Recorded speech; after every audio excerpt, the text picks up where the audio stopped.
I'm going to show you a quick and easy farm for sugarcane and bamboo. It's got a much smaller footprint than the traditional observer-based farms because it's got no observers. That means no nether required. This is the no nether automatic modular sugarcane and bamboo farm. Let's go. This farm is super simple, so we're going to do it in survival just to prove it. You really don't need an awful lot for this farm. I'm using the bamboo mosaic block because I'm in 1.19.4 and I wanted to show you that it works in this version. This dirt block is temporary for me to bounce around on. The bottom stuff's tools. Take a screenshot, pause the video, do whatever you need to do. Let's crack on with it. Now I'm just going to make one tile of this farm. But what's brilliant about it is that you can actually make this as long or as short as you want. You just do it in sections of 3 blocks. First, dig a trench that is 3 long and 1 wide, and then create a T shape like that. Dig it down another row of blocks, and on the top of the T, dig it down a 3rd row of blocks. Then grabbing your hopper, place your hopper facing to this block here, and pop it in there. You can see the nib of the hopper is just facing inside that.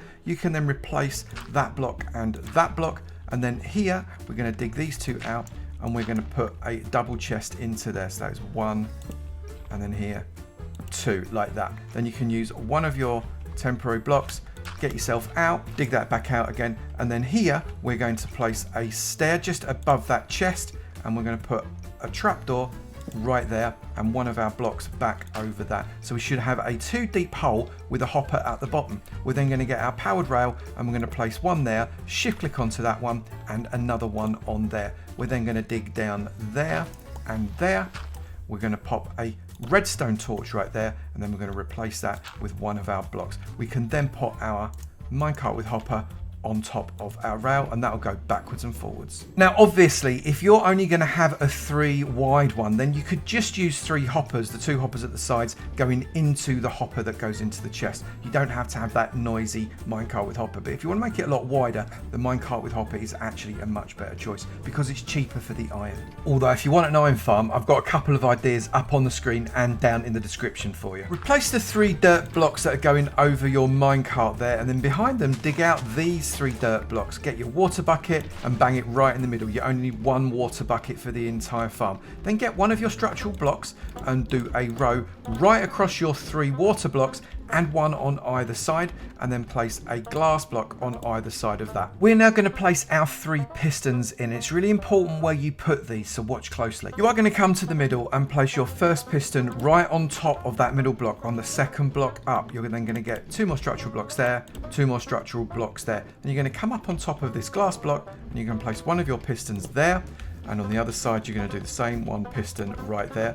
Get a structural block there, another one there, and then you can bring that glass up there and up there. But what we're going to do on this side is we're going to come up and place redstone on that block in the middle just there. We're going to come off. We can then place another structural block on the side and get our glass 1 and 2, and then get our redstone torch. Now you only need 1 redstone torch for this, and it powers by being updated by the growth of the plant. Place your redstone torch right there on the same block that's got the redstone on it. You're then going to get your glass. You're going to place a glass there and a glass there. You can then jump up and use the glass like that and get another structural block and place it on top of that redstone torch. Now watch what happens.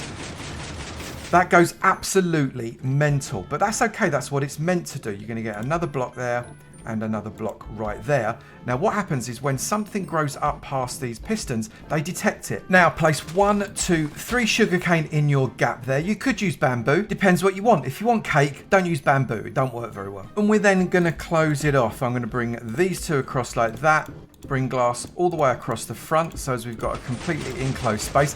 That already set off that redstone torch just because I updated next to that torch there. And then I'm going to put another block there, come around the other side here, put another block right there. That leaves us with 2 more blocks. 1 goes there, 1 goes there. We've got 6 glass blocks left. I'm going to put 1, 2, 3, 4, and 5. I'm then going to get my torch, and I'm going to bring the torch around the back. Now this is quite important. You've got redstone going here, so you want to make sure you don't have any light updates. So I'm just going to pop a torch there to keep that lit. I'm then going to get my scaffolding. I'm going to place scaffolding to be able to get up to the top like that. And I'm going to use my 15 bamboo mosaic slabs. This makes it not spawnable for mobs on top, which is always good, but it just makes it for a nice finish as well. Come down, back down here, remove that, collect those up, And that is my finished farm. Now I'm just going to increase the random tick speed to 900, which is 300 times faster than it would normally be. So ignore the speed of the growth of the sugarcane. It's just to show you what happens. If I do that, that sugarcane will start growing, you can see. And as soon as you get 2 sugarcane next to that torch, bang, off it goes. And that collects up down here in my chest like that. That's collecting up nicely. And that will keep going forever as long as your chunk is loaded. I've set the tick speed back to 3. Now do be aware, sugarcane is a slow grower, but over time you're going to get loads and loads of it. And if you want a lot more sugarcane, just tile this farm across. You can see it is just the same farm with the piston on the 3rd row, the 2nd row, the 3rd row, repeated 3rd, 2nd, 3rd, 3rd, 2nd, 3rd, 3rd, 2nd, 3rd, all the way along. As many repetitions as you need. And if you want, you could stack them on top of each other and have a right old sugarcane factory. Obviously, you can decorate it up if you want to, but I think it looks quite good like that. Doesn't take a lot, few leaves, couple of flowers, a lantern, and that looks great. If there are any other little mini farms you'd quite like me to have a go at, do let me know in the comments below. It'd be great to hear from you, and maybe I can add them to my list. And while you're down there, why don't you slap the like button and the subscribe as well? It costs you nothing. And I'll look forward to seeing you in another video. You take it easy now. Bye.